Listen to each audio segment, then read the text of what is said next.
Thank you for watching this. Let's talk through this enter key video for our third quiz.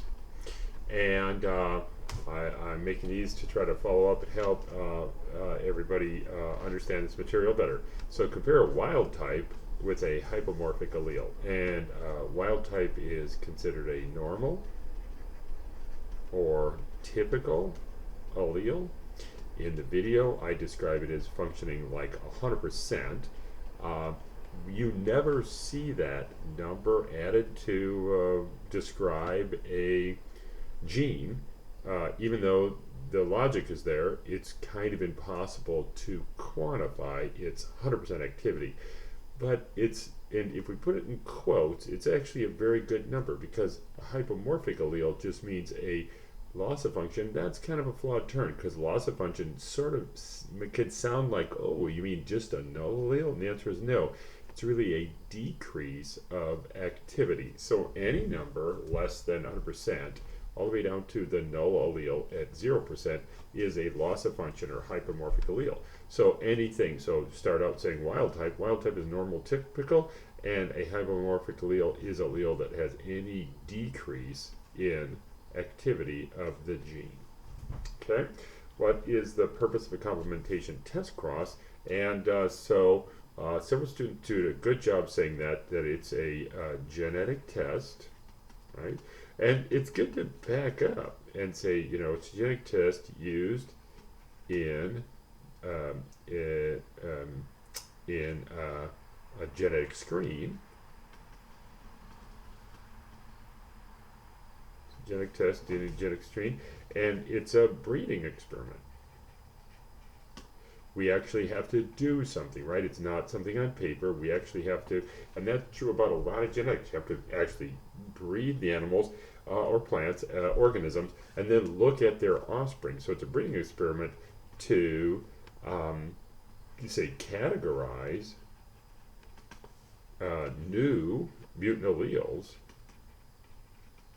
to determine what genes are represented.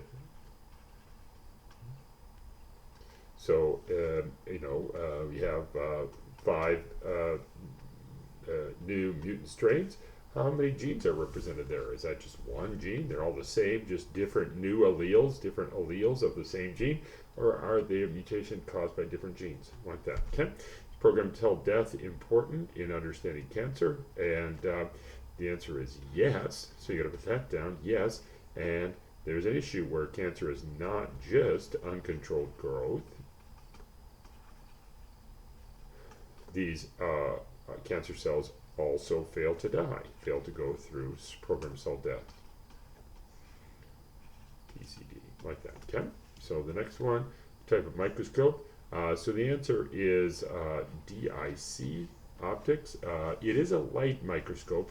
Students put that down. That's not a very good answer. It is a light microscope, but it has this special filter, prism filter, that adds this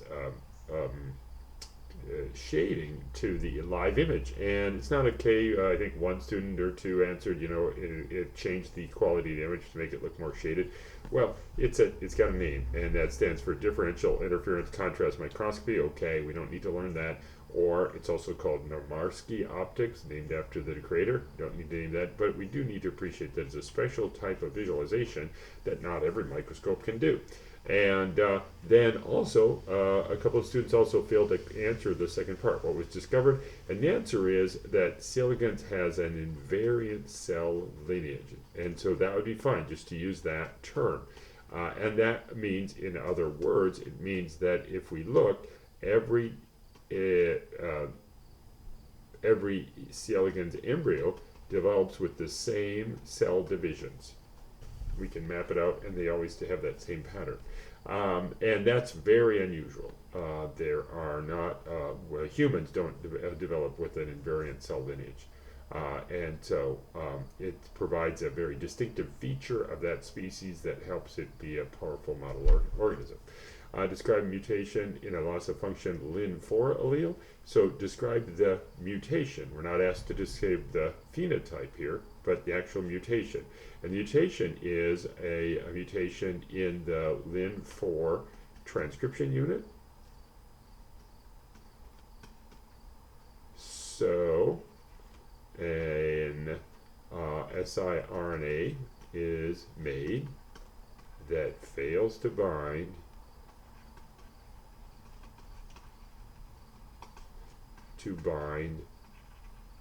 the Lin14 mRNA. That's it.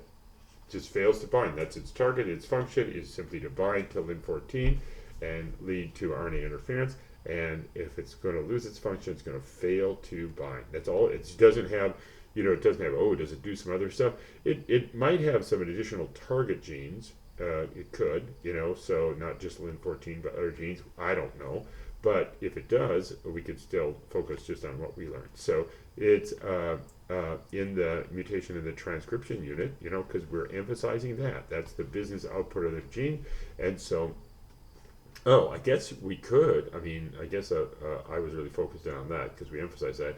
It could also be in the regulatory region, I guess, right? So you could have a regulatory region mutation. So a mutation in the transcription unit of the regulatory region, and in the regulatory region it would just fail to get transcribed, right? Where, when, and how much, and it just fails to do the proper gene expression.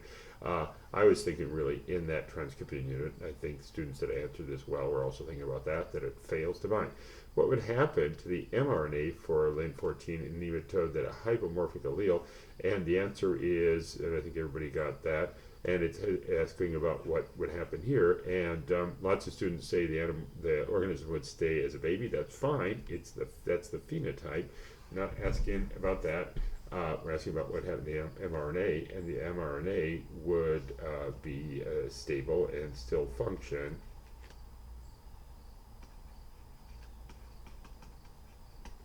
continuously. It never. Another way of saying it is RNAi would not occur. Or RNAi of Lin14 would not occur. Still continue to be present. And what's the number? What reason nematodes are studied in mallogram? The answer is orthologs. And that's a fact. It's just not. Folks, instructors don't emphasize that. They go, it's small and it's easy to breed and raise in the lab, and stuff like that. That's not why it's a model organism. The fundamental reason why it's a model organism is closely related to us. Like that, yeah? And sometimes there are model organisms like, there'll be a pest, right? And so it's a model organism because there's another organism that's a pest, but it's because it's got relatives, orthologs of genes in that pest species, okay? So maybe some people study an insect that's closely related to a mosquito because mosquito carries malaria. Well, so it's a model organism for that more dangerous mosquito, something like that, And but it's a model organism because it has orthologs related to that model that other organism, mosquito or human is what we usually think about. Gain of function mutation could have mutation in the transcription unit or the regulatory region. Okay, and so the most straight up answer of this is, well, if it's in the transcription unit, it's going to affect the product. If it's in the regulatory region, it's going to affect not just the timing or location, but it could affect where, when, or how much of the gene gets expressed. And so that's the key thing here is it doesn't really matter whether it's a gain of function or a mutation or a loss of function. The mutation could be in the transcription unit. It would affect the product. It could be in the regulatory region. It would affect the production of the product. And it has to be those three categories because it's always those three. It could affect one or more of those three. What are the names of the human orthologs for SED3, BCL2, and SED9, caspase? Great. Okay. And in what flowers, and this was just it came up to see, you watch the video carefully and you're trying to remember the stuff for the video. So that's kind of not the world's greatest question. I mean, it's an accurate, simple question, and I'm just checking in to see if you really learned from the video. But it's not a central thing. Petunias are not going to get mentioned again in our course, for example. What larval stages do nematodes have if there is a loss of functional allele in 4? And the answer is just L1. What normally happens to Lin4 when it gets when the 4 gets activated and the Lin14 mRNA gets blocked? And I mentioned in class that it's now very prominent that either the translation gets blocked for some, especially microRNAs, and then for small interfering RNAs, the mRNA would get destroyed. And so if you answered either or both of those, that's great. I consider it's a detail in college, and it's becoming more prominent because I mentioned now twice Nobel Prize winners have been awarded for that prize, and once it was really focusing on the siRNAs and once for the microRNAs. And I don't think not very many scientists, even the winners, really appreciated that's what was going on.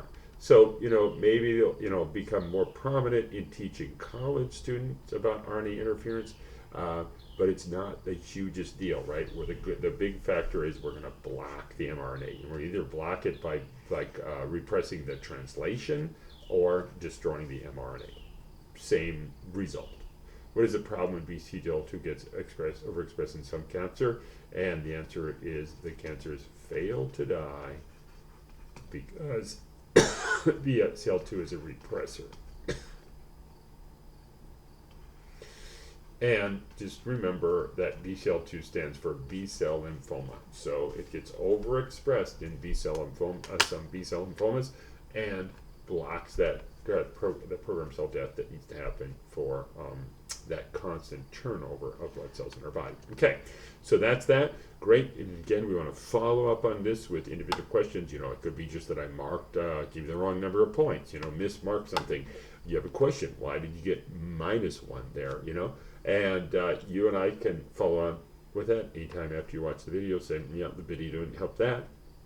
Let me know, because we're trying to learn this stuff, trying to build this foundation, and move forward with confidence. Okay, super duper. We're all set. Thanks a lot.